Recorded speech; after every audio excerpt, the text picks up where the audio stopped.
Матчына мова. Матчына. Для гераіні сённяшняга выпуска мацярынства па яе ўласных словах. Гэта найлепшая роля, якую яна атрымлівала ў жыцці. Акторка, аўдыёвыдаўца і мама Крысціна Дробыш распавядае пра тое, як мацярынства дазваляе ўбачыць уласную моц, як стварыць даверлівыя адносіны з сынам, пра мацярынства, акторскую прафесію і дзіцячыя кніжкі.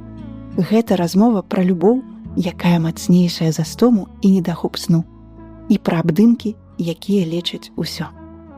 Пачынаем.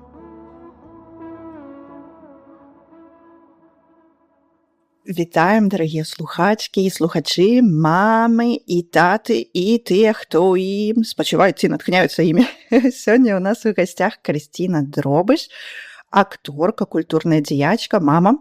Можа быць, трэба дадаць нешта да гэтага прадстаўлення? Не, ўсё на месцы. Акторка, аўдыёвыдаўца, напэўна, і да маці, канешне, кожны дзень. Скажыце, калі ласка, ці была ў вашым дзяцінстве беларуская мова? Слухайце, яна была, а ў мяне па абодвух баках бабулі і дзядулі, яны з вёскі. Вось, таму беларускай мовы ў мяне было шмат у дзяцінстве. Я не ўсведамляла тое, што гэта нейкая выключнасць, ну, то бок вельмі шмат словаў. Пазней я ўжо зразумела, што яны, аказваецца, былі ў маім жыцці вельмі доўга. Вось, але тады гэта проста было нормай. Мы прыязджалі з вёскі, бок это мы былі сярод тых дзяцей, якіх адпраўлялі на лета да бабуляў, дзядуляў на вёску, это сена, да, вот эти все грады, все як мы любім. Да, як я называю это эксплуатацыяй дзіцячай працы, канешне. Ну, жартам, відавочна. Вось, таму мы прыязджалі калі з вёскі, то нас, канешне, заўсёды такі панахапаецеся там слова, ўсё вы кажаце там, таму што, ну, это было тое пакаленне, якое цуралася гэтага вясковага акцэнту, не назвалі яго вясковым, але па сутнасці гэта быў беларускі акцэнт.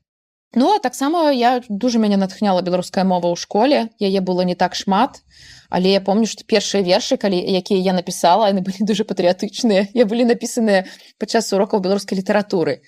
Хаця, па сутнасці, праграма беларускай літаратуры, это, канешне, хочацца... Абняць і плакаць. Мякка кажучы, так, абняць і плакаць. Але мяне гэта натхняла. Хаця, канешне, калі там ты дарослеш, становішся падлеткам, у цябе змяняюцца густы, змяняюцца атачэнне і... Ну, не да беларускай мовы зусім. Я вярнулася да яе ўжо значна пазней. А вось з дзіцячых успамінаў, то проста вы расказваеце, гэта дзяцінства ў вёсцы, гэта нейкія адны з такіх вельмі яркіх успамінаў дзяцінства. Так, адназначна. Я дуже люблю, я дагэтуль сушыць, варочаць сена і збіраць. Это ж просто, это мой дзен. І мне это дуже цёплыя ўспаміны. Не, там заўсёды было вельмі весела, у нас была вялікая кампанія, адна з вёсак, у якіх я бавіла лета. Там, карацей, гэта калісьці была вёска, якой валодалі мае продкі. Ну, то бок, это быў такі вялікі маёнтак, па сутнасці. І так ці іначай, мы амаль усе там былі дальнімі сваякамі адзін адному. Вось, таму там траюродныя, чацвюродныя і так далей. Таму гэта было досыць весела, хаця это была зусім невялічкая вёска, прям пасярод лесу, але пачатак і канец, ты стаіш у пачатку, і можна было пабачыць, дзе яна сканчаецца. Але гэта дуже вясёлыя спаміны, як ты з клуба вяртаешся праз ферму дамоў, і добра, калі ты ў ботах дайшоў, красоўкі нідзе там не пакінуў па дарозе. Ось, таму не, дуже вясёлыя, цёплыя ўспаміны. А што гэта за раён ці вобласць, вось так прыблізна, каб уявіць нейкі каларыт? Гэта Менская вобласць, это такое з магілёўскі кірунак. Вось. У нас там такая сітуацыя была, што вось ты едзеш па трасе і паварот у адзін бок да адной бабулі, а паварот у іншы бок это да другой бабулі. І там розніца паміж імі была невялікая, таму мы курсіравалі часта ад адной да другой. Зручна. А вы памятаеце якія-небудзь такія славечкі, якіх вы якраз такі нахапаліся тады, нейкія такія, якія вас, можа быць, уразілі тады і засталіся дагэтуль? Да, это была клямка, которая я в дзяцінстве не могла сказать, это плямка или клямка. Это тое, карацей, калі уваходныя дзверы зачыняюцца, то там такая штука перакідваецца металічная, якая накідваецца на паўкола, і замок туды засоўваецца. І вось гэтая штука называлася клямкай. Накінуць клямку, это значыць было, замок не вешалі. Трэба было толькі накінуць клямку, щоб было зразумела, што нікога дома няма, у хаце нікога няма. Юшка. это тое, за што мы спрачаемся просто тут з розных рэгіёнаў людзьмі перыядычна. Гэта тая засаўка, якая закрывала дымаход у печы. У нас гэта называлася юшкай. Хаця разумею, што юшка гэта такая вадкая частка умоўна там стравы. Стравы, так, я так спачатку пра гэта падумала. Але падумала. ў нас гэта называлася юшкай таксама. Што яшчэ было такога, што я вспомню? Ну, насыпка, так, то ў нас гэта навалачкі так называліся, але я разумею, што насыпка па сутнасці гэта трошкі іншае, гэта тое частка падушкі, куды напіхваюць акурат там пер'е, а на яе ўжо нацягваецца навалачка. Але ў нас усё было насыпкай. Вось. Ну, это з такіх вось словаў, якія у мяне засталіся ў памяці адназначна. Пуха таксама была. Ну, это такая досыць распаўсюджанае слово, чым коней ганялі. Так. Вось. А так, ну, вельмі шмат гісторый, канешне, адтуль такіх вясёлых, тое, што бабулі, дзядулі расказвалі, тое, што ў саміх дзяцінстве было. Вось, так што, да, хапае. А зараз як беларуская мова жыве ў вашай сям'і? Па-рознаму, скажам так. У мяне яна са мной настала, гэта моя працоўная мова. У жыцці я магу гаварыць на розных мовах, залежыць ад субеседніка і залежыць ад таго, ну, якая сітуацыя, напрыклад. Таму што я працую з людзьмі з розных краін таксама, і часам мне прасцей перайсці на іхную мову, каб паразумецца, так? Часам, калі мы можам застацца пры сваіх мовах, ну, супер, у такім разе.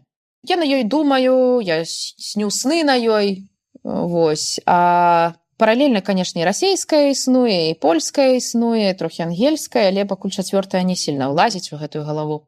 Што тычыцца там сына, напрыклад, тут я даведалася такой цікавы тэрмін, мне паведамілі бацькі з беларускай школкі. То калі ты трапляеш у эміграцыю, замежжа, дзе цябе атачаюць іншыя мовы, зусім іншая культура, то складана патрабаваць ад твайго дзіцёнка, каб ён дасканала ведаў мову, на якой амаль ніхто не размаўляе. Больш за тое, я разумею, што мой дзіцёнак ходзіць у польскамоўную школу, яго дадатковыя заняткі ангельскай мовай. І, ну, яму складана. Ён мае вучыць там стандартныя прадметы ў школе на зусім чужой яму мове. Неважна, у якой ступені ён яе ведае, і гэта не родная мова. Таму бацькі вось з беларускай школкі падзяліліся такім тэрмінам, можа, я, канешне, так сябе апраўдваю часам, як мова спадчыны. Ага. Так, гэта навуковы нават тэрмін. Так, а я не была знаёмая з ім, для мяне гэта стала адкрыццём, я пачала чытаць пра гэта, і то бок я перастала патрабаваць ад свайго сына такой, можа быць, вялікай увагі да беларускай мовы. Мне вельмі важна, каб ён яе чуў, каб ён яе разумеў, каб ён меў да яе доступ. У яго ёсць безліч кніг на беларускай, ён можа паглядзець што-небудзь на беларускай. Ён можа, там, калі ў яго ў школе спытаюць, як сказаць, там, скажы што-небудзь па-беларуску, ён скажа. То бок, мы з ім часам ладзім такія невялічкія часы, калі мы там выключна па-беларуску размаўляем. Яго, напрыклад, дадатковыя заняткі, на якія ён ходзіць, яны таксама адбываюцца па-беларуску. Яна ў ягоным жыцці ёсць, і для мяне гэта вельмі важна. Але я разумею, што, напэўна, я не магу патрабаваць ад яго, каб ён карыстаўся выключна беларускай. Плюс, што ён у Беларусі рос у атачэнні хутчэй расейскамоўных людзей. Ось дзіцячы садок, бабулі, дзядулі, сябры, ўсё астатняе, беларускамоўных было не так шмат. Таму складана. Я спадзяюся, што калі-небудзь ён прыйдзе да такой дарослай цікаўнасці, да беларускай мовы, як гэта адбылося і ў мяне, бо я таксама расла ў асноўным расейскамоўным атачэнні. Беларускую мову, па сутнасці, я вучыла як замежную. Апрача вось гэтых вясковых... Так, ну то бок гэта натуральная частка, але ж з мяне яе выбівалі. Не кажы так, ты ж на нармальнай мове кажы. Было такое. У школе ці ў сям'і такое было? У сям'і. У сям'і, таму што ты прыязджаеш з вёскі, ты што, як цябе выдае тое, што ты прыехаў з вёскі? Ты распаўнеў нармальна, бо бабуля цябе адпаивала малаком, і ў цябе з'яўляецца безліч вясковых словаў у лексіконе, таму што ты 3 месяцы трычаў на вёсцы. І тады цябе, да, ну, как бы нельга паказваць, што ты з вёскі, і ўсё астатняе. Это дуже... На той момант натуральна было. Цяпер я ўжо разумею, што, ну, так, некая дурасць. Вось. Але і ўспрымалася тады гэта зусім іначай. Бо ўсім хацелася быць з горада. Нікому не хацелася быць з вёскі. Так, дауншыфтынг быў яшчэ не такі папулярны. І беларуская мова на той час, это, ведаеце, ну, то бок это было, што канец 90-х, пачатак 2000-х, там, как бы, беларуская мова была не сильно, скажем так, і бяспечнай часам. Таму разумею. Магу зразумець, магу патлумачыць. А мы трошки размаўлялі пра вашага сына. Раскажыце, калі ласка, з каго сёння складваецца вашая сям'я і калі нарадзіўся ваш сын? Колькі яму зараз гадоў? Яму зараз 10.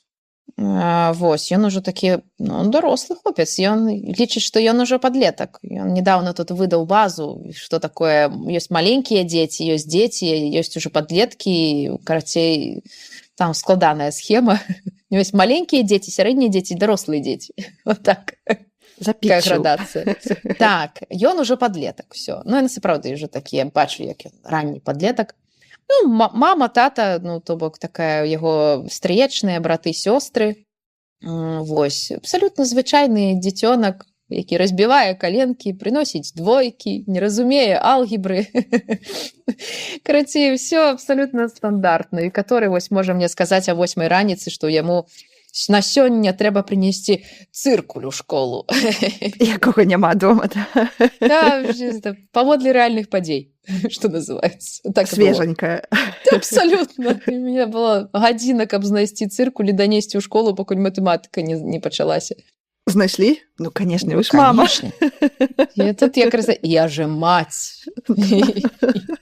Я мушу знайсці, бо будзе потом пытанні будуць і да мяне ў тым ліку, чаму дзіцёнак не прыгатаваны. Ці зрабіць яго самой, калі ўжо немагчыма знайсці, каб я не настолькі добрая маць, але і такое бывае. А як яго завуць? Ці вы не кажаце, можам не казаць? Яго завуць Глеб. Глеб. Ну, ён па-беларуску ўсё адно гучыць як Глеб. Глеб. А раскажыце, калі ласка, што змянілася ў вашым жыцці са з'яўленнем Глеба? Да жыццё змянілася ў маім жыцці. Слухайце, я надоечы літаральна сядзела недзе ў садсетках і бачыла, як хтосьці дзеліцца сваім досведам мацярінства, таму што завялі сабе сабаку. Мяне это так дратавала, думаю, ребята, вы нават не ўяўляеце, што такое досвед мацярынства. Сабака побач не стаяў тут, канешне. Я ні ў якім разе не адмаўляю тое, што это таксама складана, але проста это настолькі розныя рэчы, што параўноўваць не варта. Всё змянілася, таму што я, шчыра скажу, не дужа была гатовая на гэта. Мне было ўсяго 24 гады, калі я даведалася, што я цяжарная. І я проста са старту разумела, што будзе складана. От прям з першых дзён я разумела, што всё, далей маё жыццё мне не належыць. І гэта факт. Я, карацей, прывучала сябе да гэтай думкі 9 месяцаў. Я працягвала працаваць у тэатры. Вось. Адразу ж пасля нараджэння? Я і цяжарная працавала 10 месяца да 6, а пасля нараджэння праз 3 месяцы я вярнулася ў тэатр. Вось, таму што мне было важна гэта, таму што я вельмі доўга ішла да гэтай прафесіі, я разумела, што вылеціць з яе нават на паўгода гэта ўжо вялікая страта. І вось паўгода мяне не было ў прафесіі, я гэта вельмі добра адчула.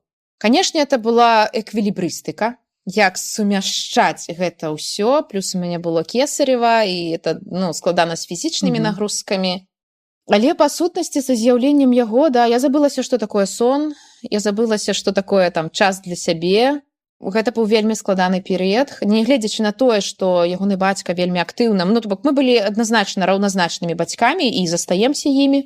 Мы займаліся аднолькава дзіцёнкам, падзялялі поўнасцю, і мы дваіх гэта не вывозілі, чорт возьми. Я вас разумею.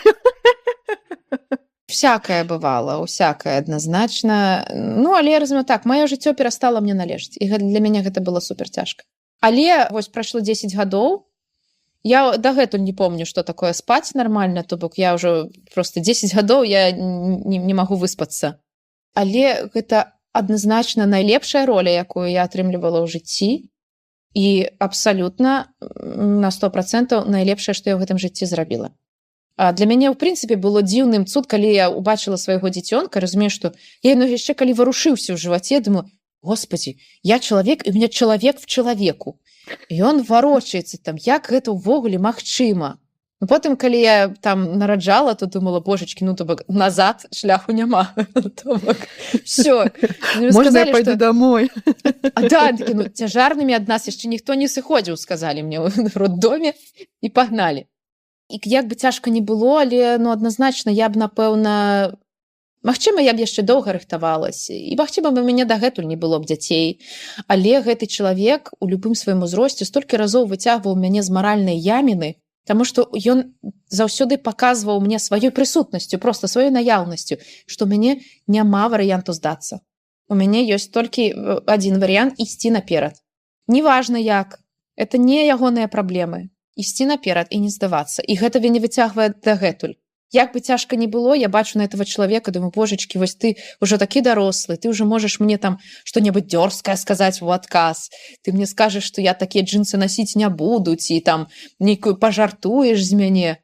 І я разумею, што, ну, чорт возьме, это цэлы чалавек, які взяў частку майго арганізму, маіх мазгоў, майго там пачуцця гумару. Ён падобны да мяне страшэнна. Ну, то бок, гэта моя вялізная падтрымка. І калі ён ужо усвядомлены быў, я помню момант, было цяжка з грашыма. Я помню, што я сидзела засмучаная, думаю, божачкі, што ж рабіць? Ну, просто, няма выйсця. Ён выйшаў з пакоя, спытаў, мама, штосьці здарылася, і кажу, слухай, сынок, такая сітуацыя, прям не ведаю, што рабіць. У нас сканчаюцца грошы. І ён пайшоў у сваю капілку, дастаў мне свае грошы. Іх было не шмат. Прынёс і сказаў, што мама, можа яны табе дапамогуць. Ён парваў мне сэрца на трапкі проста гэтым. У мяне проста слёзы на вачах. Я разгубілася, я ўзяла, таму што мне сапраўды тады было... І яны мне дапамаглі, хоць трошкі, але дапамаглі. І ён перыядычна пытаецца, але я кажу, не, сыночак, няхай гэта будуць твае грошы, я спраўлюся. Вось, лепей ты падумай, на што ты хацеў бы патраціць іх так, каб, гэта было з карысцю. Цяпер разбірае тату на машыну. Такі альтруіст. Ён вельмі шчыры, ён такое, сапраўды, ён любіць дапамагаць, ён любіць рабіць добро, такое, просто так. Ягоны найлепшы лек – гэта абдымацца. Калі табе кепска, то альбо яму, ён кажа, трэба абняцца. Вось, я яго разумею. А як гэта вы так яго навучылі? Вы яго так шмат абдымалі, паказвалі, расказвалі пра дабро, ці гэта яго такая... Як выхаваць чалавека, які хоча вось так рабіць дабро і абдымацца? Хорошае пытанне, таму што я веру ў тое, што не толькі ад нашага выхавання залежыць то, якім вырастаюць дзеці, вельмі шмат усё ж такі фактараў на гэта ўплываюць.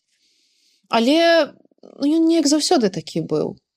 Я не ведаю. Мы пастанавілі, што я прачытала гэта, і мы пастанавілі ў сям'і паміж сабой, там з былым мужам, што адзінае, што мы заўсёды будзем вінаватыя ў чымсьці. Всё адно ён вырасце, і яму будзе пра што пагаварыць з псіхатэрапеўтам. Абсалютна. Немагчыма быць ідэальнымі, дзе-то ты накасячыш. Нейкі малы ўспамін, пра які мы забудземся, ён будзе помніць да канца жыцця. І, магчыма, назаве гэта траўмай. Я не ведаю. Мы дзе-небудзь 100% прамахнемся. Але тое, што мы можам адназначна для яго рабіць, гэта любіць і быць заўсёды на ягоным баку. Всё. Мы разбяромся дома, мы пагаворым, высветлім, хто там вінаваты, хто не вінаваты, але быць на ягоным баку – гэта найважнейшае. Напэўна, это тое, чаго нам самім у свой час не хапала. А здараліся нейкія сітуацыі, калі гэта было сапраўды складана, калі вы разумееце, што ўсё ж такі вось ён накасячыў, але, як вы кажаце, разбяромся дома, але вось тут трэба падтрымаць яго. І калі было складана вам? Бывала такое. Это, ведаеце, калі адбываецца такі працэс сацыялізацыі, калі ты неяк вучышся наладжваць сувязь з людзьмі, і ты яшчэ не ведаеш, і дзеці гэта могуць рабіць праз бойкі, проста каб зачапіць. А з улікам таго, што падчас эміграцыі мы дзесьці паўгода калісілі проста, і ён не меў дачынення з іншымі дзецьмі, гэта магло быць праблемай. Таму так, мы вырашалі гэта, па дарозе, так, мы не сварыліся, мы тлумачылі проста. 1, 2, 5, і гэта не заўсёды спрацоўвала з першага разу. Але чаму я яго вучу ад пачатку, спрабаваць разабрацца, ведаць, як называць свае пачуцці, якімі словамі яны называюцца, з якіх прычынаў яны могуць узнікаць, што гэта, то бок, і тлумачыць часам пачуцці людзей. Напрыклад, там ёсць хлопчык у школе, які пастаянна яго чапляе. Я разумею, што, магчыма, гэта ягоны спосаб проста з табой знайсці кантакт. Магчыма, што ён проста не ведае, як гэта можна зрабіць іначай. То бок, як рэагаваць на нейкую агрэсію ці штосьці такое. Гэта складана, бо ён з такіх, які ніколі не скажа, што яму баліць. Вось. Ён калі каленкай паб'ецца, табе баліць? Не. Окей. Мужны чалавек. Так, але хаця, часам кажу, хаця б трошкі баліць, баліць жа відавочна, немножка. Окей, добра. Таму так, бывалі розныя сітуацыі, калі ён не меў рацыі, але гэта ж не праз тое, што ён гэта назло хацеў зрабіць. Ён вывучае гэты свет. Ён такі ж самы чалавек, просто ён ведае трошкі менш, ну не трошкі, а так, ну капітальна менш, у яго досвед просто меншы у гэтым пытанні. Таму адназначна просто тут трэба захоўваць спакой і тлумачыць і не здавацца, што называецца. Але як выхаваць такую дабрыню, я спадзяюся, што гэта з ім і застанецца, я не ведаю. Я думаю, што тут вельмі шмат не столькі ад нас залежыць, колькі ад таго, які, ну, в прынцыпе, можа ён просто такі. Не ведаю. Ствараецца такое ўражанне, што у вас такія досыць сяброўскія нават адносіны з сынам. Ну, я стараюся. Але тут таксама варта захоўваць мяжу. А ў чым для вас гэта вось Глядзіце, у меня ёсць такая тэма, што да, калі мамы нараджаюць сабе дзяўчынак, яны нараджаюць сабе сябровак, так? І вось там у мамы нешта здараецца, і мама, дарослая жанчына, расказвае пра свае праблемы там сваёй 13-гадовай дачцэ. Псіхіка падлетка не можа быць гатовая да праблем дарослага чалавека. І нет, гэта не сяброўка, гэта твая дачка, гэта твой дзіцёнак. Таму я ствараю сяброўскія адносіны, прыязную атмасферу, цёплую, але трэба разумець, што я мама, я дарослы чалавек, ты мой сын, ты мой дзіцёнак. Гэта ўсё ж такі разуменне роляў, яно мае быць адназначна, таму што калі ў мяне нешта здарыцца, я разумею, што я не ўсё магу расказаць сыну. Таму што яму гэта не трэба. Просто не ён не ў стане ўспрыняць гэтую праблему, больш за то яна можа яго траўмаваць. Вось, таму тут вельмі важна гэта захоўваць розніцу, захоўваць ролю мамы, сына, але ствараць даверлівую атмасферу. Гэта вельмі важна, бо я рыхтуюся да таго падлеткавага перыяду, калі я буду хапацца за галаву. Вось. І я разумею, што адзінае, што я цяпер магу зрабіць, і гэта стварыць атмасферу даверу, каб нават калі мы будзем кідацца тут кубкамі, талеркамі, там абзывацца рознымі словамі, што цалкам можа быць, ён мог прыйсці і, па-першае, прапасіць хтосьці з нас, калі хтосьці не мае, папрасіць прабачэння. Я таксама магу не мець рацыі. І, па-другое, гэта спытаць, калі ёсць праблема, задаць пытанне. Вось. Мне дуже спадабалася, што ён недавно мне... Я не магу сказаць, што гэта быў за сакрэт, але ён мне прызнаўся нейкім, што «Мама, ты знаеш, я часам так раблю». Но я кажу, слухай, ну ты же разумеешь, что как бы, да, это не очень такой. Я разумею. Я кажу, слухай, ну, добра, что ты разумеешь гэта. Это самое важное. Там нічога кепскага, это, ну, просто такая рэч, якую просто не варта рабіць у публічных месцах, что называется. І мне тоже пацешыла, што ён так акуратненько прызнаўся, так, кажу, это все будзе наша таямніца. А як вы ствараеце гэтыя даверлівыя адносіны? Кожны дзень што вы робіце для гэтага? Я, па-першае, ствараю яму магчымасці выбару. Па-першае, што снедаць, што апранаць, ну, то бок нейкія. Плюс моманты даверу ў тым сэнсе, што у меня есть важнае правіла ў доме, што ты досыць дарослы, ты пазіцыянуеш сябе як дарослы чалавек, я таксама дарослы чалавек. Мы ўдваіх ямо ў гэтай хаце, ямо, значыць, мы ўдваіх маем мыць посуд, правильно? Правильно. Ты можаш сам сабе зрабіць бутерброд, без праблем. Я могу как бы заняться своими справами, ты можешь сам себе зрабіць бутерброд. Ну, то бок, нейкі падзяліць побыт на тваіх, па-першае, і не перарабляць за ім. Ага. То бок, ён, неважна, ён кепска памые ты посуд, ну, окей, я это, можа быць, перамыю, але так, каб ён не бачыў. Каб ён разумеў, што гэта важна, ягоная праца, тут таксама ягоны ўнёсак важны. Сёння мне ўвогуле запрапанаваў, каб я яму даплочвала за працу, які ён будзе па-за это, скажем так, па-за графікам рабіць. Вечарам будзем абмяркоўваць стаўку. Ого, гэта такія розныя філасофіі, насамрэч, да? Это, ну, даваць нейкія кішэнныя грошы, там не проста так, а за тое, што дзіцёнак нешта робіць. Абсалютна. Альбо казаць, не, вось як вы кажаце, мы жывем у гэтым доме, і кожны нешта робіць, не таму, што там нам плоцяць, або мы мусім гэта рабіць. Ну, у нас ёсць па-за графікам, што называецца. Калі ён праяўляе, для мяне гэта хутчэй такая праява ініцыятывы, ягоная зацікаўленасць і матывацыя. Ну, то бок, калі я яму запрапаную, што окей, я, напрыклад, не прыбіраюся, не выціраю пыл, ты займаешся выключна выціраннем пылу, я табе перадаю свае абавязкі, не нагадваю пра гэта, ты робіш усё гэта сам, калі палічыш патрэбным. Калі нас абаіх задавальняе, я магу, у прынцыпе, там, табе закінуць капейчыну. Вось, скажем так, это размеркаванне абавязкаў такі. Але гэта можа быць неблагой матывацыяй. для яго. Паглядзім, это у якасці эксперымента у нас будзе, і тое, можа, ён да вечара ўжо перадумаў. Пасля школы даведаюся. Па-другое, даверліва это пытацца, як справы, як прайшоў дзень, што ты сёння еў, ці ўсё ў цябе ў парадку, як настрой, як, у прынцыпе, прайшоў дзень. Размаўляць. І таму ён навучыўся, я не прасіла пра гэта, ён пытаецца мне: мама, як прайшоў твой дзень? І ён слухае, як прайшоў мой дзень. Гэта нефармальнае пытанне. Яму сапраўды цікава. І калі мы задаем пытанні, это таксама нефармальнае пытанне, таму што мне сказалі пытацца у свайго дзіцёнка, як прайшоў дзень. А дальше я магу міма ушэй. Не, это мае быць важна. Таму што людзям важна, каб іх слухалі. Вось. Гэта нейкія, в прынцыпе, там рытуалы, пажаданні перад сном у нас ёсць там пэўныя, у яго з бацькам свой рытуал, напрыклад, развітання там, да, вот эти руками. У нас свой рытуал развітання, то бок зусім іншы. То бок такія простыя штодзённыя рэчы, якія проста ствараюць атмасферу таго, што гэта стабільна, тут спакойна, тут тое, што я ведаю, што мне знаёма. Вось, у яго ёсць свая прастора, свой пакой, я не заходжу туды не пастукаўшыся. Гэта важна. Гэта ягоная прастора, у якой ён мае. Адзінае, за чым я пільную, гэта тэлефон. Это просто банальная абсалютна там лічбавая бяспека. Вось, у яго маюць быць свае сакрэты, абсалютна нармальна. Сябры, якіх я магу не ведаць, тое самае. Ён мне пра іх расказвае, ўсё астатняе, але нам не абавязкова там быць асабіста знаёмым. Вось, і абавязкова, мы просто з былым мужам, мы не жывем разам. Вось, это таксама наш асобны досвед бацькоўства, калі мы разышліся. І пры гэтым мы часам ладзім такі час, дзе мы праводзім утраіх. Каб ён дужа любіць ісці адначасова трымаючыся за рукі за мяне і за тату, мы разумеем, што для яго это важна. Вось. Таму такія дробныя і вялікія рэчы, якія проста адбываюцца штодзённа. Ці можна запытацца, тады вы самі сказалі, што так, паасобку, але такой кааперацыі, атрымліваецца, вы з татам гадуеце.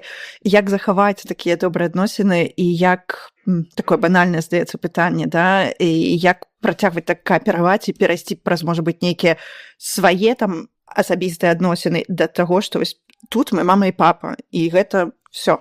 Я не скажу, што гэта проста. Гэта вымагае працы, і саступкаў, і кампрамісаў, і часам такіх нарадаў сур'ёзных, каб абмеркаваць. Але, канешне, быў перыяд абвінавачанняў, але у мяне ніколі не было думкі, каб абмяжоўваць, у яго, спадзяюся, таксама, абмяжоўваць нейкую там увагу дзіцёнка ці настройваць. Не.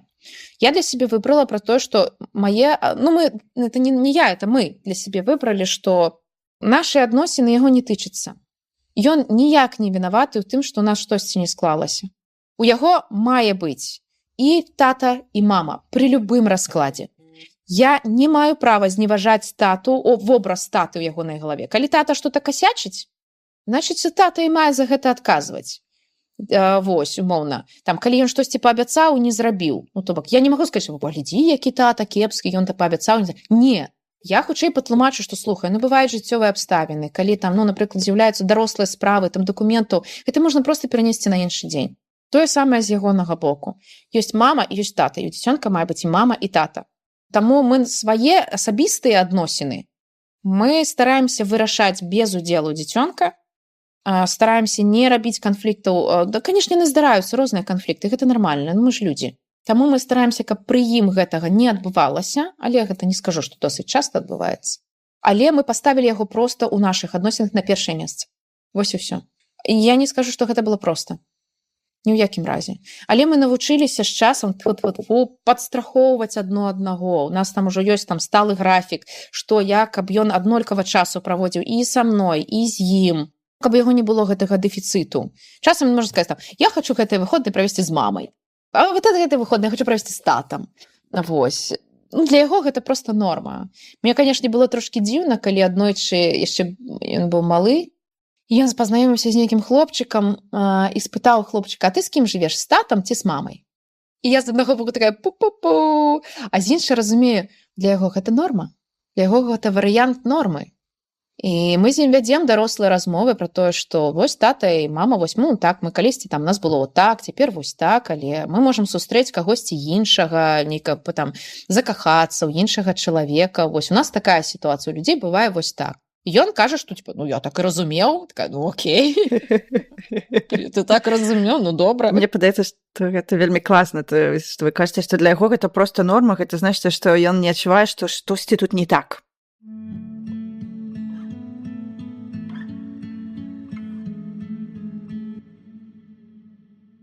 І я хацела яшчэ вярнуцца да пытання сумяшчэння працы і дзіцёнка, таму што вось вы казалі пра тое, што выпалі на 6 месяцаў, што гэта вельмі моцна адчулі і што гэта была сапраўдна такая эквілібрыстыка. Якія былі вашыя лайфхакі, што вы рабілі, каб удавалася сумясціць? Мама, мой лайфхак мама. Мама пайшла ў дэкрэтны адпачынак замест мяне. Чым былі дуже здзіўленыя службы, якіх мама афармляла адпачынак, бо яны рэдка сутыкаюцца з тым, каб хтосьці са сваякоў мог пайсці ў дэкрэтны адпачынак, а гэта можна, юрыдычна можна абсалютна. Мама была замест мяне, і то бок я магла працаваць. Потым уже, канешне, панеслася садок, а ў эміграцыі лайфхак мама больше няма. Таму з часу нашага ад'езду, ну, то бок ёсць толькі я і бацька ягоны. І ўсё. І як вы разрульваеце?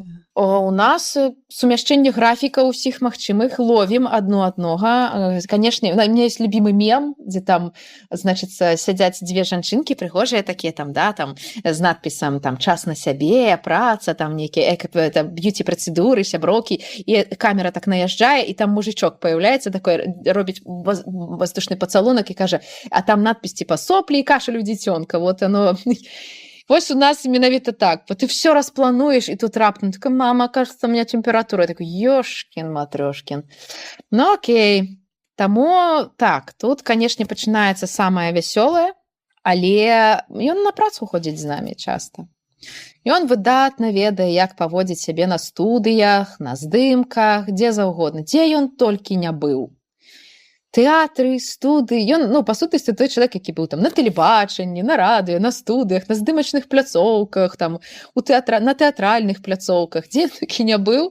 Ён прывыкшы да гэтага, ён ведае, што з гэтым рабіць. У Купалаўскім ён дужа любіў тусіць у грымёрным цэху. Вось там маё любімае проста было месца. Паводле ягоных слоў, яму падабаецца. Таму, напрыклад, мы зараз на тым этапе, калі прывучаем яго самому заставацца часам дома, бо ўжо страшна сказаць, так нельга гаварыць, але мы ў ягоным веку, канешне, ўжо там, мне ўвогуле ў школу ніхто ніколі не вадзіў, сама хадзіла ў школу, сама вярталася, і бацькі прыходзілі толькі позна ўвечары з працы. Вось, часы цяпер іншыя зусім, канешне, і ў мяне школа была там проста з вакна паглядзець, а ў яго ўсё ж такі трэба там шмат перайсці, ну, троху небяспечна, канешне. Таму, калі я вам прапановую, ты там можаш застацца дома, пабыць сам, напрыклад, пачакаць, пакуль я прыеду з працы, альбо можаш паехаць са мной. Такой, не, я паеду з табой, мне падабаецца. І ён там сядзіць, ён можа слухаць, што мы агучваем, парагоча, штосьці там яшчэ наладзіць кантакты. Ну, карацей, так, там, ён на працы з намі, так. А што новага вы даведаліся пра сябе саму, вось праз гэты досвед мацярынства? Ой, я не ведаю, ці гэта, наколькі гэта ўвогуле можна казаць у эфіры, але была адна рэч, якую я для сябе адкрыла, я ніколі не думала, што я здольная на гэта. Это тое, што я магу без ваганняў забіць чалавека, калі гэта будзе пагражаць майму дзіцёнку. Ты ловіш сябе ў нейкі момант, ну, конечно, у мяне такого досведу не было, каб прям забіць, канешне, але я разумела, што ловіш момант, калі твой дзіцёнак там песочніцы з кімсьці граецца, гуляецца, і ты ловіш момант небяспекі. У мяне быў такі момант, я ўжо не памятаю дакладна, што было, я запомніла толькі адчуванне, што ў мяне проста ніякіх бар'ераў не было, таму што у мяне была адна мэта. Зараз проста абараніць свайго дзіцёнка.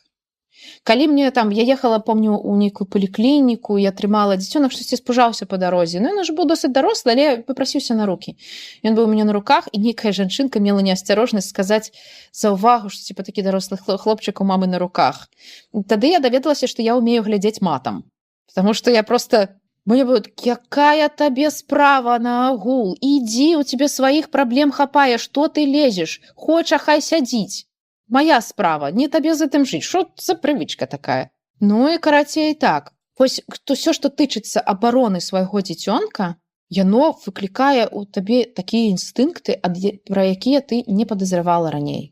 Просто, ну, Не было ніводнага чалавека, дзеля якога ты мог бы адчуць, што ты можаш такое зрабіць. Гэта вельмі дзіўна, гэта пужае месцамі, але ты просто разумееш маштаб моцы гэтых пачуццяў. Я ніколі не думала, што можна настолькі любіць чалавека. Гэта я разумею, што ёсць тэма, што не ўсе дзеці любяць сваіх бацькоў, не ўсе бацькі любяць сваіх дзяцей, што любоў у гэтым сэнсе мае часам вельмі скажоны характар, вельмі розныя праявы. Але вось тое, як ты просто можаш глядзець на чалавека і разумееш, што пужачкі, я прям так яго люблю. Не за тое, хто ён там, просто таму, што ён ёсць. Всё, мне больш нічога не трэба. Ён просто ёсць. І ўсё. І тое, што, канешне, я не падазравала, колькі сілаў ува мне ёсць, таму што часам я азіраюся назад, вось як толькі ён нарадзіўся, это быў дужа цяжкі псіхалагічны стан, таму што я была на парозе такой постродавай дэпрэсіі. Мне гэта вельмі добра адчула, я была абсолютна нефункцыйная. Я просто не ведаю, якім чынам я дала з гэтым рады. Не спаўшы, я перастала есць, я перастала спаць, то бок вельмі хісткі стан псіхалагічны, плюс трэба ж рабіць нейкія побытавыя абавязкі, плюс дзіцёнак, які там, а ён яшчэ быў потым на штучным кармленні. Плюс у нас то было вельмі шмат дактароў, дзякуй за гэта, канешне, тым, дзякуючы каму я нараджала. Але азіраючыся туды, я не ўяўляю, як гэта можа вытрымаць чалавек. Як гэта фізічна, псіхічна можна вытрымаць, выжыць і застацца пры гэтым больш-менш нармальным чалавекам. Я ніколі не ўяўляла, што я такое змог перажыць. А вы сабе адчуваеце як бы тым же чалавекам, ці быццам бы вас ўсё перасабрала на атамы? Не, я падарослела адразу. Просто. Ёсць такая штука, мне вельмі шмат хто казаў, это не толькі ў мяне, это часта можна заўважыць, што жанчына змяняецца пасля нараджэння просто позіркам нават. Позірк становіцца іншы, але неадназначна, ты просто вось гэта падсвядомае разуменне, што ты ўжо не ты. Ты не належыш толькі сабе. Ад цябе залежыць яшчэ адно жыццё, цэлае жыццё, чорт вазьмі.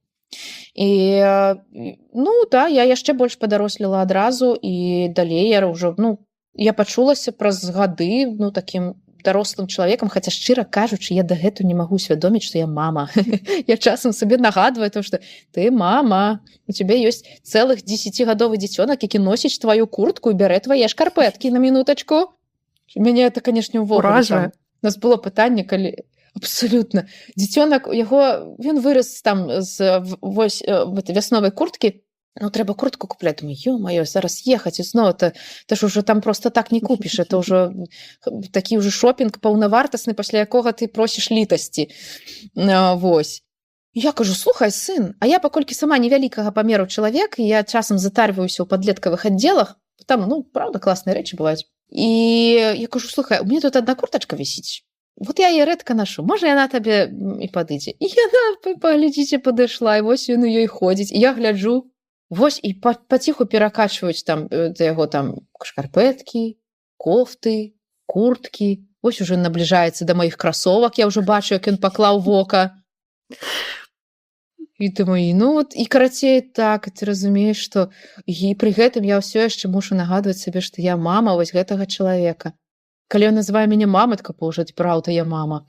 Карацей так, гэта ўсведамленне, я думала, што яно прыйдзе пазней, а я да канца, мне здаецца, дагэтуль не ўсвядоміла гэты факт. І якія ў вас пачуцці, калі зараз вы чуеце гэтая мама, нават праз 10 год пасля яго нараджэння?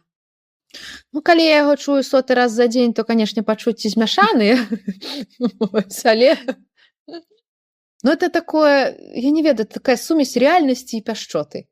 Таму што ты бегаеш па працы, ты там, мне, в прынцыпе, рэдка хто называе па імені, там заўсёды нейкія там мянушкі мне напрыдумляюць. І гэта адначасова вяртае цябе ў рэальнасць, а па-другое, это такі момант пяшчоты, таму што ў маім жыцці ёсць толькі адзін чалавек, які можа мне так назваць. Не таму, што ён прыдумаў мне мянушку нейкую, таму што ён адзіны, хто мае на гэта права. Карацей, это цёпла.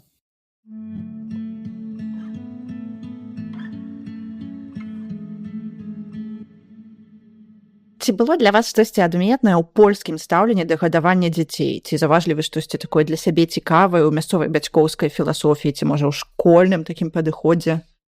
Мы пастанавілі, што было б добра, калі б мы, канешне, напружыліся, парваліся на трапкі, але зрабілі так, каб ён ўсё ж такі пайшоў у школу за мяжой.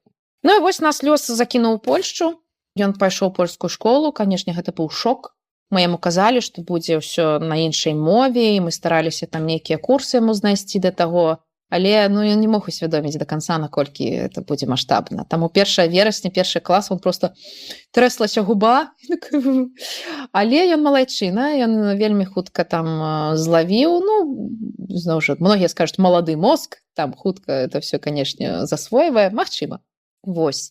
І тут я была ўражаная стаўленнем настаўнікаў. Для іх дзеці гэта людзі. Перш за ўсё. Яны з імі размаўляюць. Яны стараюцца развязаць канфлікты і дапамагчы дзіцёнку адаптавацца. Незалежна ад таго, эмігрант ён ці не. Тое, што ў школе ёсць педагог, ну, умоўна, у нас это педагог-псіхолог, які рэальна займаецца сваёй працай. Яны развязваюць пытанні, яны даюць рэкамендацыі. Калі мой сын пабіўся ў школе, і такое бывало, мне пазваніў пан педагог. Я думаю, ну все, я была маральна готова да знішчэння сябе як мацері. Все, я уже просто помнік паставіла сабе на магілцы. Але яны вельмі па-чалавечы сказалі, што ну, была такая сітуацыя, як мы можам дапамагчы. І я просто такая, у меня былі дрыжыкі і слёзы, такая, сур'ёзна? Вы пытаеце, як вы можете дапамагчы? І вось вельмі шмат, я помню, што быў момант, калі я прям расплакалась, седзячы ў школе. Я чакала сына, ён быў яшчэ ў малодшых класах, а да старэйшых класаў была дыскатэка. І былі прыадчыненыя дзверы ў спартыўнай зале, музыка там грае, святло і ўсё астатняе. І я праз гэтыя дзверы бачу, як настаўнікі танцуюць разам з вучнямі. Яны проста атрываюцца, ім проста весела. Я глядзела, думаю, это так па-чалавечы. Калі у вас, ну, вы разумееце, хто ёсць хто, вось вучань, вось настаўнік, але ёсць простыя чалавечыя рэчы. У нас школьная дыскатэка, мы проста патанцуем. Быў яшчэ момант, калі таксама мяне дужа это цешыць. Ёсць такі у школах вясновы кірмаш. Звычайна ў траўні ён ладзіцца там у чэрвені на дзень абароны дзяцей, дзе все збіраюцца у нас, прынамсі, у двары школы, хтосьці можа штосьці прыгатаваць, хтосьці можа там, вот я магу там, напрыклад, прынесці, не знаю, там, гриль, хтосьці з бацькоў прыпёр нават надувнога здаравеннага надзіманага дракона, просто цмокаў, якім там, вот, дзе залазіш, скатваешся з горкі. І кожны клас, там, бацькі штосьці прыдумляюць нейкую актыўнасць, там, не ведаю, хтосьці напёк пячэнне, і ён просто прадае там па злотаму, напрыклад. І збіраецца вялізны кірмаш з музыкай, з танцамі, і наш клас рабіў татуіроўкі часовыя. Карацей, все ў нас хадзілі ў татуіроўках, настаўнікі, вучні, і гэта... І не было ніякага таго, што, ну я ж, типа, настаўнік, мне ж такой, да, не, абсалютна. І гэта была такая цёплая атмасфера. І я зразумела, што у нейкі момант, калі я прыйшла па сына трошкі раней, чым звычайна, ён выйшаў сустракаць мне такой, а што ты тут робіш? Кажу, сэнсе, цябе забіраю. А што так рана? Я кажу, а што ты не хочаш дамоў? Он такой, не. Я зразумела, што мой дзіцёнак не хоча ісці дамоў, яму падабаецца ў школе. Я разгубілась, говорю, ну окей, я пазней прыйду. Всё. Ён часам, ён можа пайсці са школы раней, але ён кажа, ну, я хачу затрымацца, там яшчэ пагуляцца трошкі. Окей, без праблем. І это мяне дужа цешыць. Я не бачыла шмат дзяцей у сваім жыцці, якім бы настолькі падабалася школа, што яны не хацелі з яе сыходзіць. Асабліва ў такім узросце. Так, гэта вельмі важна. І я разумею, што я нават блізка такога не бачыла ў сваёй школе. Таму вось гэты досвед мяне ўразіў вельмі моцна. Паштоўка з Беларусі. Вітаем матуль, татаў, бабуль, дзядуляў і, канешне, нашых вельмі важных слухачоў, дзяцей. Вы адкрылі паштоўку з Беларусі, рубрыку, якая не мае межаў. Тут нашыя госці малююць словамі дарагія іх сэрцу месцы. Кожны выпуск – гэта новы адрас, новая гісторыя і новае цяпло. А калі ў вас ёсць свая гісторыя пра нейкае асаблівае месца ў Беларусі, абавязкова дасылайце яе нам. Давайце збіраць і ствараць аўдыёпаштоўкі з Беларусі разам. Пачынаем!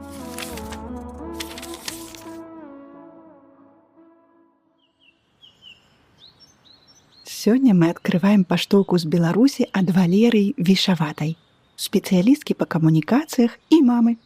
У наступным эпізодзе падкаста «Матчына мова» яна распавядзе пра нетрывожнае бацькоўства і пра тое, як, калі сыну было 2 гады, яны з мужам вырашылі цалкам перайсці на беларускую мову ў сям'і і што з гэтага атрымалася. А зараз усталёўвайцеся паўтульней, заплюшчвайце вочы і адкрываем паштоўку з Беларусі.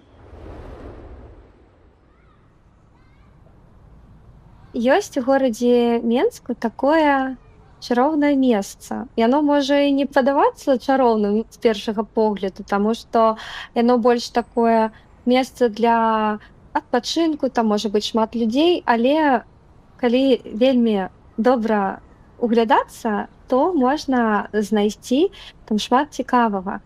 Гэта места Снянка. Я туды любіла прыязджаць на ровары з самага ранку. І калі там яшчэ няма шмат кампаній, якія робяць шашлыкі, ці людзей, якія нават маглі купацца ў нейкіх выпадках, калі гэта можна было. Зранку там вельмі мала людзей.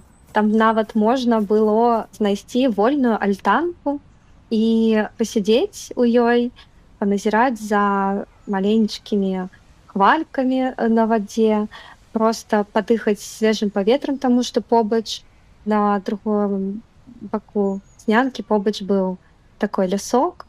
І неяк так там так спакойна і так па-дамашняму, што туды хочацца вяртацца. А калі сядаць на ровар і праехацца вакол вадасховішча, там у траве, ў камышах можна знайсці качак, якія плывуць туды-сюды. Я там любіла рабіць фотаздымкі, вельмі прыгожыя, такія колеры, аранжавыя, блакітныя. Ну, так, вельмі прыгожа. Такая нават атмасфера вёскі і гарадская атмасфера, ну, таму што дасяжна ўсё. На ровары так прыемна пракаціцца. Такое месца для мяне з'яўляецца такім прадом. Так.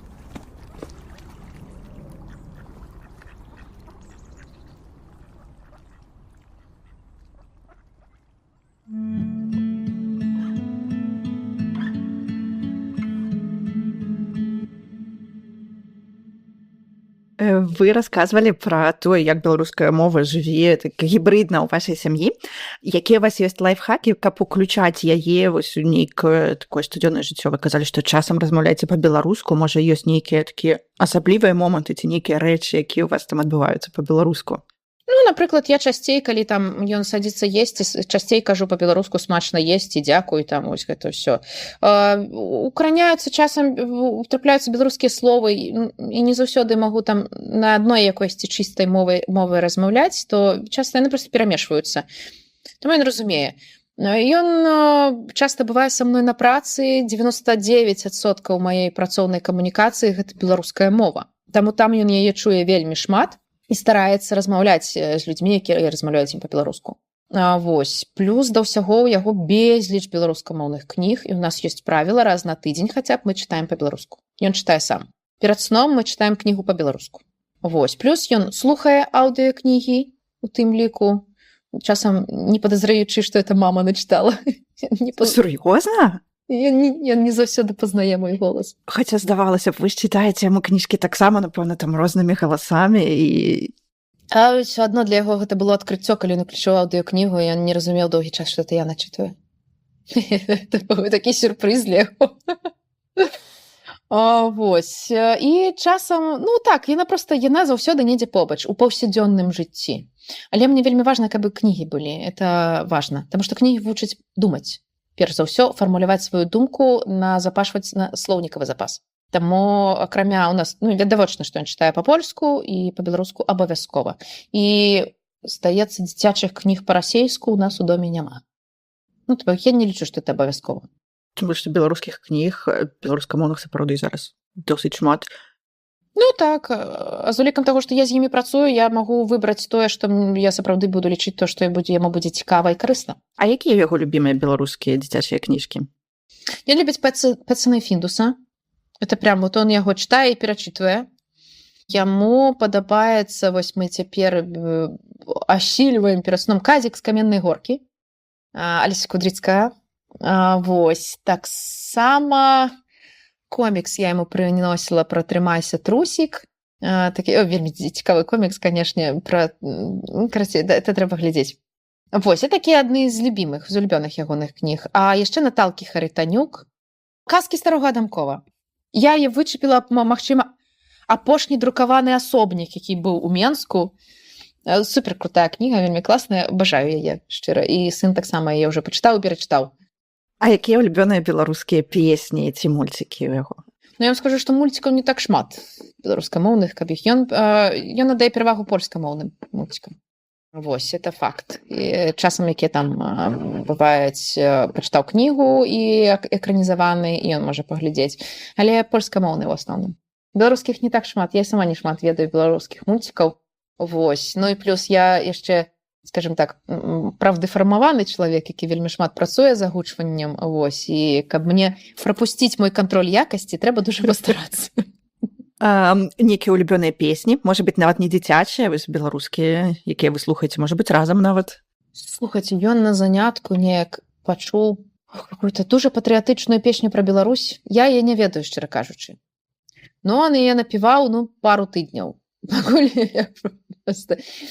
Он, в прынцыпе, роўны да музыкі, асабліва, шчыра кажучы, таму не так шмат нас... В асноўным, я, в прынцыпе, больш... Я таксама да музыкі досыць роўная. Вось, у мяне хутчэй тое, што я пра кіно. І ён таксама мульты, кіно, вось туды хутчэй. А як ваш досвед мацярынства ўплывае на прафесійнае пытанне, на ваше, можа, бачанне прафесіі, на працоўнае? Ведаеце, дзіцячыя аўдыёкнігі ў мяне з'явіліся менавіта праз мацярынства. Таму што я разумела, што катастрафічна не хапае кантэнту для дзяцей. Мне няма на чым вучыць дзіцёнка беларускай мове, чорт вазьмі. А яшчэ ў мяне быў калега, не калега, такі знаёмец, які напісаў мне, што я стаміўся чытаць дзецям адныя тыя ж кнігі. Надо з гэтым што-то рабіць. І карацей, так. І я пачала запісваць менавіта дзіцячыя кнігі. Я дагэтуль увогуле ніколі не запісвала кніг, я толькі з кіно і рэкламамі працавала, і з мульцікамі. Таму мне хацелася, па-першае, зрабіць так, каб дзецям было што слухаць па-беларуску якасную беларускую мову, і так, каб ім гэта было цікава слухаць. Бо мы ўсе такія людзі, якія прывыклі да добрай якасці гуку, да добрых галасоў прыемных. І мяне дуже дратавала тое, што ёсць начытаныя аўдыёкнігі, але гэта так тэатральна, гэта так пафасна, што для каго это? Это спектакль аўдыё.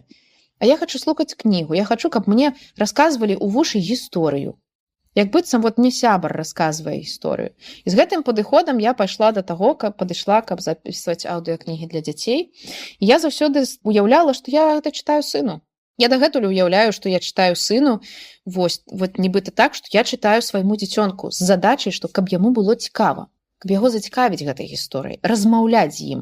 Калі у кнігах, якія начытваю, часцей за ўсё ёсць нейкая маральная частка, то бок нейкая павучальная, то бок грамотна расставіць акцэнты, каб вы зразумелі, што я вам хачу сказаць, да? Ты ж мяне зразумеў цяпер. Вось, і грамотна расставіць акцэнты. Плюс да ўсяго нейкі, стварыць даверлівы тон апавядання, але не павучальны. Таму што нас уже і павучалі, ўсё гэта ўжо мы маем. Вось, каб зноў жа стварыць уражанне, што гэтай гісторыяй з табой размаўляюць. Гэта стала асноўным. І тое, што для яго гэта было цікава, з улікам таго, што я не ведаў, што гэта я начытваю, я лічу гэта поспехам. Вось, яго была гісторыя, якую ён пераслухаў вельмі шмат разоў. Я ўжо сама стамілася яе слухаць.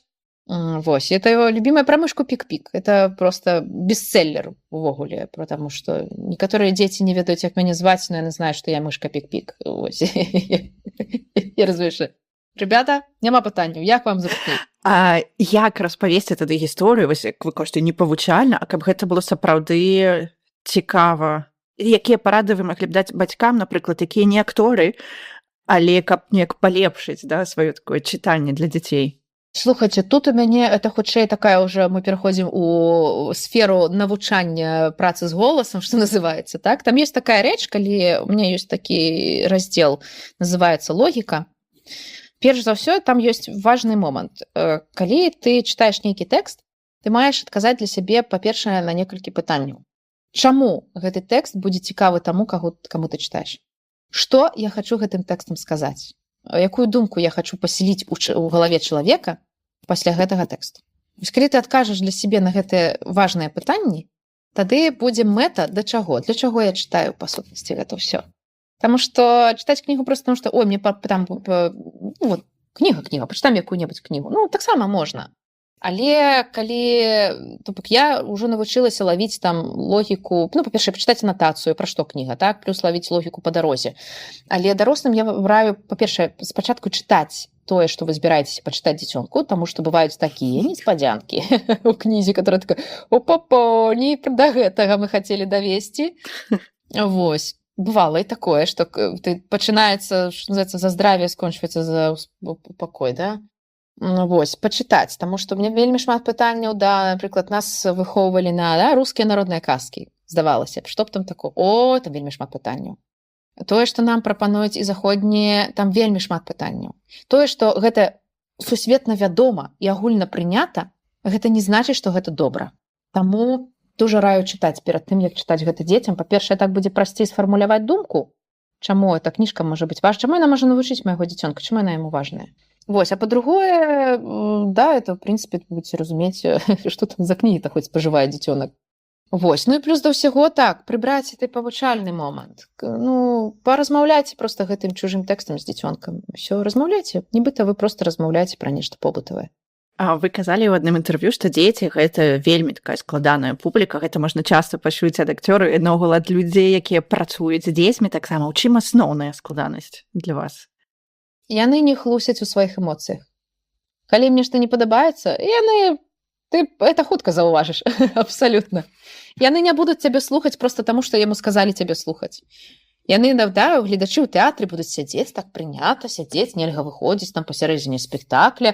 Некаторыя прынцыпова не сыходзяць у антракце, таму што, ну, как бы, это ж таксама непавага. Вось.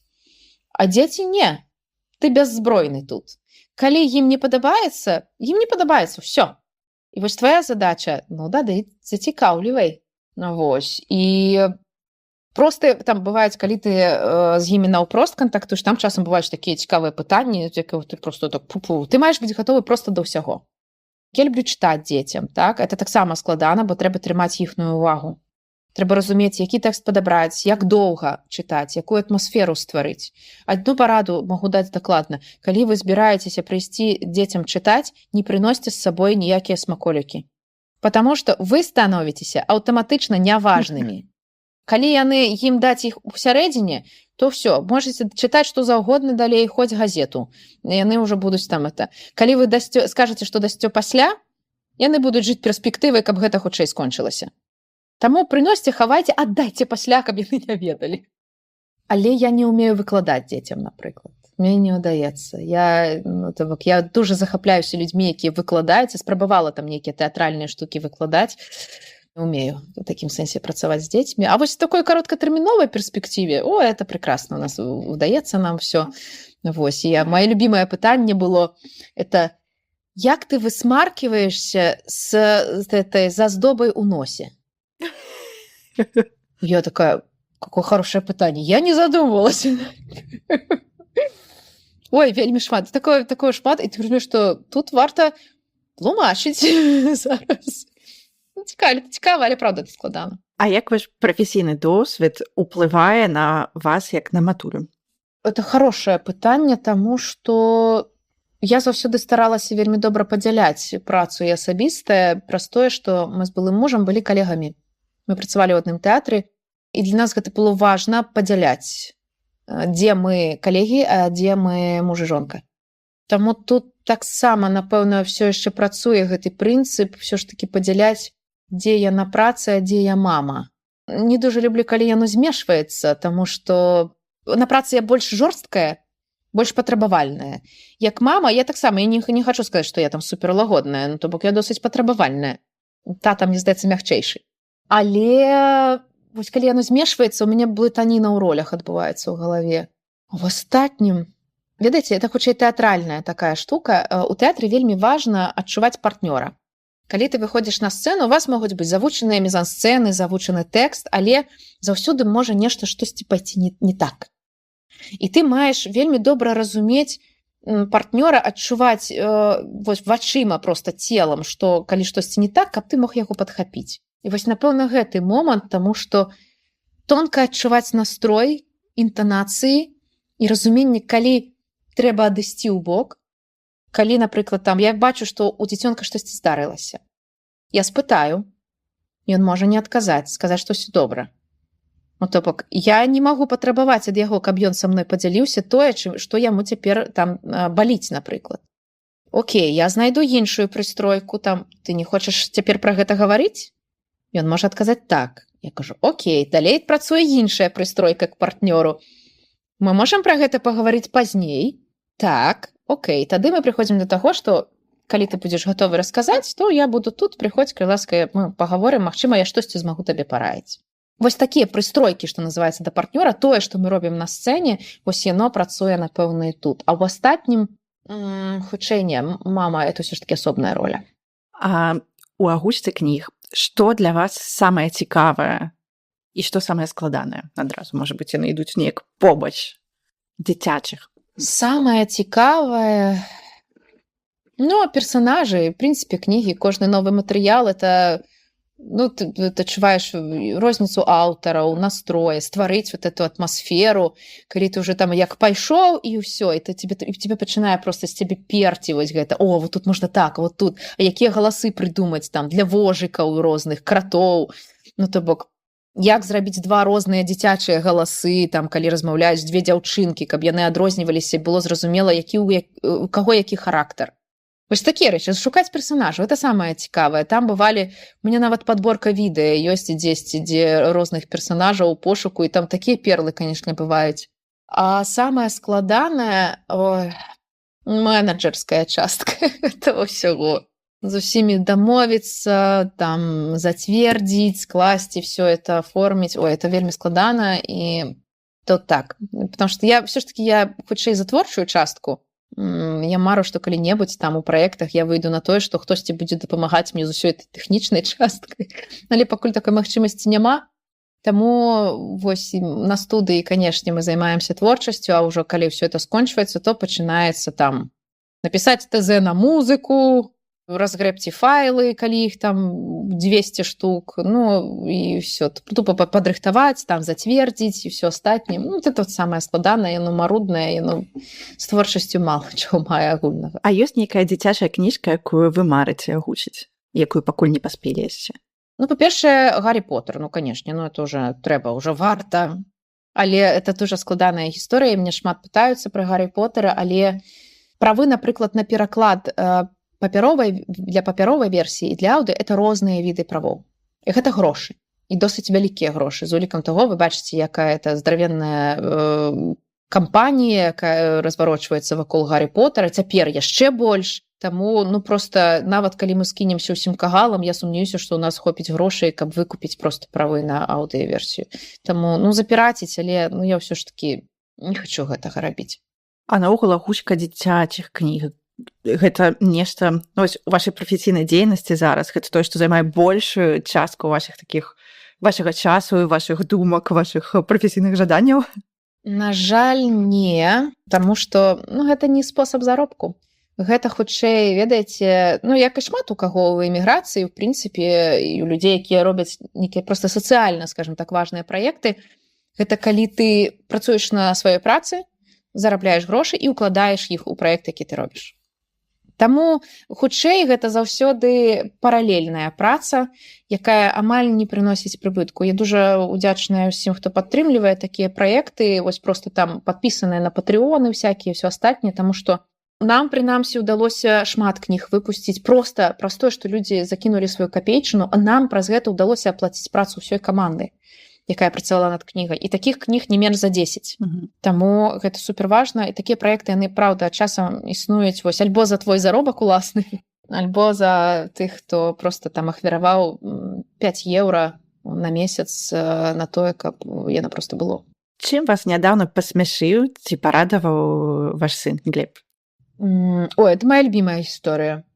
Сяжу я неяк у тэлефоне кавыраюся, і ён сядзіць побач і глядзіць мой тэлефон.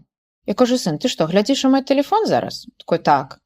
Я кажу: сын, ну, как бы это неприлично, пяліцца ў тэлефон чужога чалавека, ну, у чужы тэлефон чужого чалавека. На што сын говорит такой: мама, ну мы ж не чужыя. Такая: ну, как бы тэхнічна так. Ну, карацей, это быў шах і мат. Я разумею, ну, што я табе адкажу цяпер ужо? Ну, как бы, ну, не чужыя. Да, яго градацыя таксама это. Я зараз нават знайду, у мяне тут непадалёк дзе-то было. Карацей, ад 0 до 2 гадоў это дзіцёнак.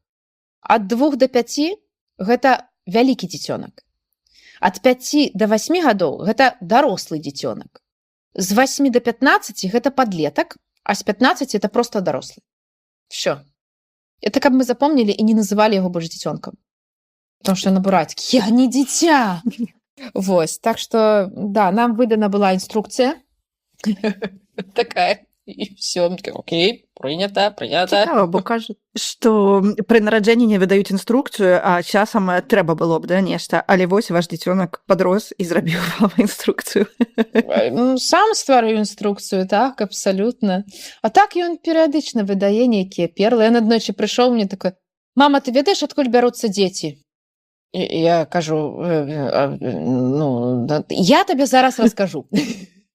Ой, это да. Ну, таких перл, ну, штодзень бываюць, і мы записывать стараемся, альбо адному з бацькам ягоным расказваць, просто ну, хоць-небудзь дзе-небудзь захавалася, потому что забываецца, на жаль, але это столькі смешных момантаў.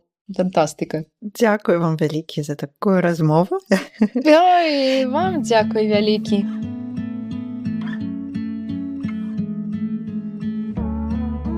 Матчына мова. Матама.